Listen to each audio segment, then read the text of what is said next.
রাজস্ব আদায় বাড়াতে হাজার কোটি টাকা ব্যয়ে নেয়া এনবিআর প্রকল্পে 400 কোটি যাচ্ছে পরামর্শকের পেছনে, আর প্রযুক্তি সরঞ্জাম কেনা হচ্ছে আরও 300 কোটি টাকার। 5 বছর মেয়াদী এই প্রকল্প অর্থায়ন করছে বিশ্বব্যাংক। বিশ্লেষকরা এই ব্যয় নিয়ে খুব একটা প্রশ্ন না তুললেও টিআইবি মনে করে অযৌক্তিক খরচের বড় সুযোগ রাখা হয়েছে এখানে, যা বাস্তবায়নে প্রকল্প পরিচালক নিয়োগ দেওয়া হয় রোববার। এ বিষয়ে আরও জানাচ্ছেন মইনুল হাসান।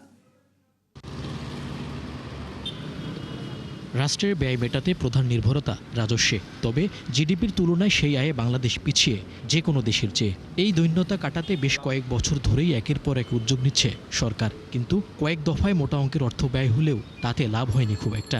উল্টো চ্যালেঞ্জে পড়ছে আদায় কার্যক্রম। তাই এবার প্রযুক্তিগত উন্নয়নের অজুহাতে ধার কর্য করে হাজার কোটি টাকার বিশেষ এক প্রকল্প রাজস্ব বোর্ডের হাতে।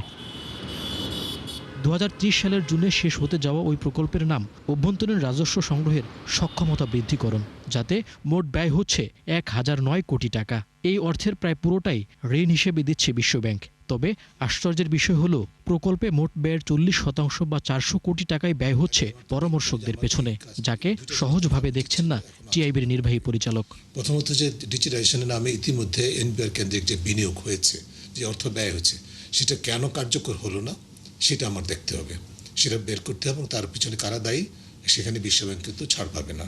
সেই কারণে সেটা হবে না, কোনো দিন হচ্ছে না। দ্বিতীয় হচ্ছে যে প্রকল্পের নামে কনসালটেন্সি যেটা করা হচ্ছে, সেটি আমার দেশীয় যে এক্সপার্টিজ আছে, আমি মনে করি যে এর তুলনায় 25% টাকায় আমাদের দেশীয় যারা এক্সপার্টিজ আছে তারা এই জাতীয় রাজস্ব বোর্ডকে পুরোপুরি digitization end to end automate করে দিতে পারে বলে আমার দৃঢ় বিশ্বাস। আমার তো উদ্দেশ্য হলো যোগ্য পরামর্শক নিয়োগ দেওয়া, যাতে আমি কাজটা ওদের থেকে আদায় করতে পারি, যে কাজটা আমার প্রয়োজন। আমার সিস্টেমটা তারা ডেভেলপ করে দিয়ে যাবে না। তো সেই কাজটা সেটা দেশীয় পরামর্শ হোক বা বিদেশি পরামর্শ হোক, যোগ্যতার ভিত্তিতে যদি নিয়োগটা হয় তাহলে আপনি ভ্যালু ফর মানি পাচ্ছেন, নাহলে তো ওই টাকাও অপচয় হওয়ার একটা সম্ভাবনা হবে।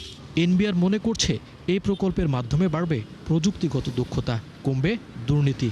তবে ব্যয় ব্যবস্থাপনার হিসেব বলছে ভিন্ন কথা। 400 কোটি টাকার পরামর্শকের বাইরে 300 কোটিই চলে যাচ্ছে প্রযুক্তি সরঞ্জাম কিনতে। এছাড়া কর্মকর্তাদের প্রশিক্ষণ বাবদ ব্যয় হবে আরও 50 কোটি টাকা। সফটওয়্যারের লাইসেন্স ফি, ইন্টারনেট বিল, সেমিনার, কনফারেন্স, গাড়ি ভাড়া, উৎসব ভাতাসহ নানা খাতেও রাখা হয়েছে মোটা বরাদ্দ। আর হিসাবের অতিরিক্ত থাকছে আরও 88 কোটি টাকা।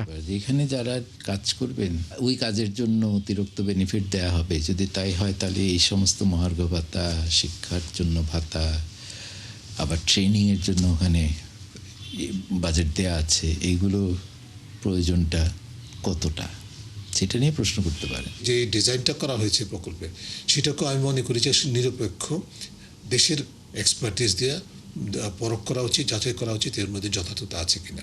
সেটা কনসালটেন্সি খাতেই হোক বা অন্য যে খাতগুলো ধরা হয়েছে সবগুলি যৌক্তিক কিনা, বর্তমান বাজার মূল্যের সাথে সামঞ্জস্যপূর্ণ কিনা।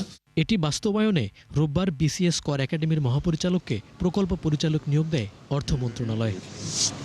মইনুল হাসান, ৭১, ঢাকা।